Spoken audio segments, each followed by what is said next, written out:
ಇನ್ನೊಂದೇನಂದ್ರೆ ಇದು Netherland based company sir. ಬೇರೆದೆಲ್ಲ ನಿಮಗೆ product NSF certificate ಇರುತ್ತೆ, NSF ಅಂತ, ನ್ಯಾಷನಲ್ ಸ್ಯಾನಿಟೇಷನ್ ಫೌಂಡೇಶನ್ ಅಂತ. ಬಟ್ ಇದೇನಂದ್ರೆ ನಮ್ಮದು ರಾ ಮೆಟೀರಿಯಲ್ಗೆ NSF ಸರ್ಟಿಫಿಕೇಶನ್ ಇದೆ. ಬ್ರಾಸು ಅಷ್ಟೇ, ಅದು ಪ್ಯೂರ್ ಬ್ರಾಸ್ ಬರುತ್ತೆ. ಮತ್ತು ಫಿನಿಶಿಂಗು ನೋಡ್ಬೋದು ಸರ್. ಇದು ಆ್ಯಕ್ಚುಲಿ ಬ್ರೈಟ್ ಬರುತ್ತೆ. ನಾವೆಲ್ಲ ತೋರಿಸಿ ಹಿಂಗಾಗಿದೆ ಅಷ್ಟೇ. ನೀವು ಸೇವಕರಾಗಿ ಆಶೀರ್ವಾದ ಪಕ್ಕ ಇಟ್ಟರೆ ಗೊತ್ತಾಗೋದೇ ಇಲ್ಲ ಬ್ರೈಟ್ನೆಸ್ಸು. ಈ ಥರ ತಿರುಗಿ ಸಿಕ್ಬಿಟ್ರೆ ಸೇಮ್ ಅದೇ ಥರನೇ ಫಿನಿಶಿಂಗ್ ಬರುತ್ತೆ. ಇನ್ನು ಬೇಕಾದ್ರೆ ನಿಮ್ಗೆ ಬೇರೆದೆಲ್ಲ ನಿಮಗೆ ಸ್ವಲ್ಪ ಎಲ್ಲೋ ಇಷ್ಟು ಬರುತ್ತೆ ಪೈಪೆಲ್ಲ. ಬಟ್ ಇದು ಫಿನಿಶಿಂಗ್ ನೋಡಿ ಹೆವಿ ಬರುತ್ತೆ ಫಿನಿಶಿಂಗ್ ಮಾತ್ರ. ನೋಡಿ ಇಲ್ಲೇ ಮೆನ್ಷನ್ ಮಾಡಿದ್ದೀವಿ 10 years ವಾರಂಟಿ ಅಂತ. ಅದನ್ನು ಹಾಕಿದ್ವಿ. ಮತ್ತು ಈಗ ಈ ಪೈಪ್ದು ಹಂಗೆ ಹೇಳಿದ್ರು ಪೈಪ್ ನೀವು ಹೊಸ ಬಿಲ್ಡಿಂಗ್ ಹಾಕಿದ್ದೀವಿ ತುಂಬ ಅದಕ್ಕೆ ಯಾವ ಒಂದು ಗಿರಾಕಿ ಮುಂದೆ ಹೇಳಿದ್ರೆ ಅದೇ ಕರೆಕ್ಟಾಗಿ ಪ್ಲಾನಿಂಗ್ ಪ್ರಕಾರ ಹಾಕಿದ್ರೆ ಯಾವುದೋ ಅಷ್ಟೇ ಒಂದು 30 ರಿಂದ 40 ವರ್ಷ ಬರುತ್ತೆ. ಪ್ಲಾನಿಂಗ್ ಅಂದರೆ ಏನು ಗೊತ್ತಾ, ಇದು CPUC ಬರೀ ಹಾಟ್ ವಾಟರ್ಗೆ ಮಾತ್ರನೇ ಹಾಕಬೇಕು.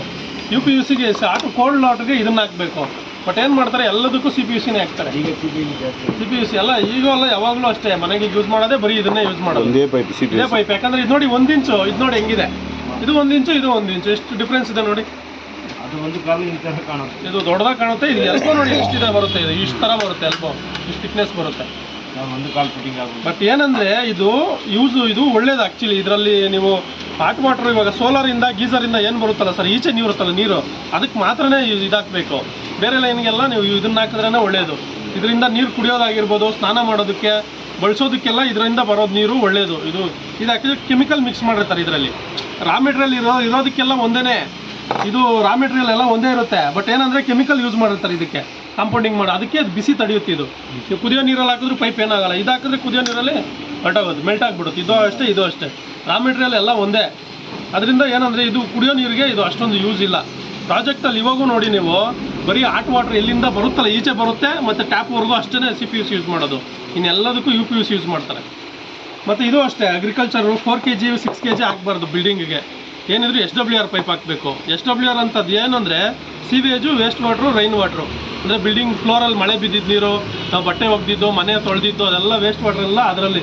ಅದು ಇನ್ನೊಂದು ಏನಂದರೆ ಇದು ಬಿಸಿಲಿಗೆ ಹಾಕಿದ್ರೆ ಏನಾಗುತ್ತೆ, ಇದು ಭೂಮಿ ಒಳಗಡೆ ಮಾತ್ರ ಹಾಕಬೇಕು, ಬಿಸಿಲಿಗೆ ಹಾಕಂಗಿಲ್ಲ. ಇದು ಪ್ರೆಷರ್ ಪೈಪ್ಸು ಈ ಥರ ಏನಿರುತ್ತೆ 4 kg 6 kg 8 kg 10 kg 2.5 kg ಇರೋದೆಲ್ಲ ಓನ್ಲಿ ತೋಟದಲ್ಲಿ ಮಣ್ಣಲ್ಲಿ ಹಾಕ್ಬೇಕಷ್ಟೇ, ಇದು ಈಚೆ ಹಾಕಂಗಿಲ್ಲ. ಬಟ್ ಮನೆಗೂ ಇದನ್ನೇ ಹಾಕ್ಬಿಡ್ತಾರೆ ಬಿಲ್ಡಿಂಗ್ಗೆ 4 kg. ಇದು ಹಾಕ್ಬಾರ್ದು ಆ್ಯಕ್ಚುಲಿ, ಟೈಪಿ ಹಾಕಬೇಕು. ಅದು ಬಿಸಿಲಿಗೆ ಬಿದ್ದರೂ ಏನಾಗಲ್ಲ.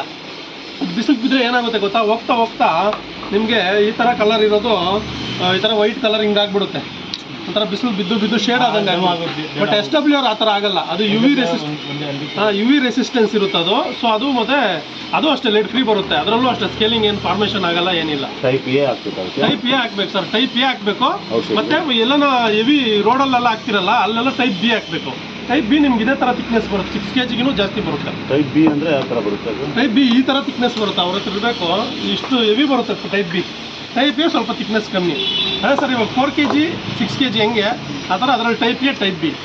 ಅದು ನಿಮಗೆ ಇದು ರೆಡ್ ಕಲರ್ ಲೈನ್ ಬರುತ್ತೆ. ಇದು ಬ್ಲೂ ಬಂದಿದೆಯಲ್ಲ, ರೆಡ್ ಕಲರ್ ಲೈನ್ ಬರೋದೆಲ್ಲ ಟೈಪ್ ಬಿ. ಮತ್ತು ಯೆಲ್ಲೋ ಕಲರ್ ಲೈನ್ ಬರೋದೆಲ್ಲ 10 kg ಪೈಪ್ಸ್ ಅಂತ ಆ ಥರ.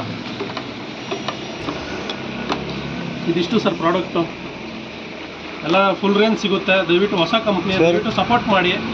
ರೇಟು ಕಡಿಮೆ ಇರುತ್ತೆ. ಬೇರೆ ಸುಪ್ರೀಂ ಅದೆಲ್ಲ ಸ್ವಲ್ಪ ರೇಟ್ ಸ್ವಲ್ಪ ವ್ಯತ್ಯಾಸ ಇರುತ್ತೆ, ಸ್ವಲ್ಪ ಡಿಫ್ರೆನ್ಸ್ ಇರುತ್ತೆ.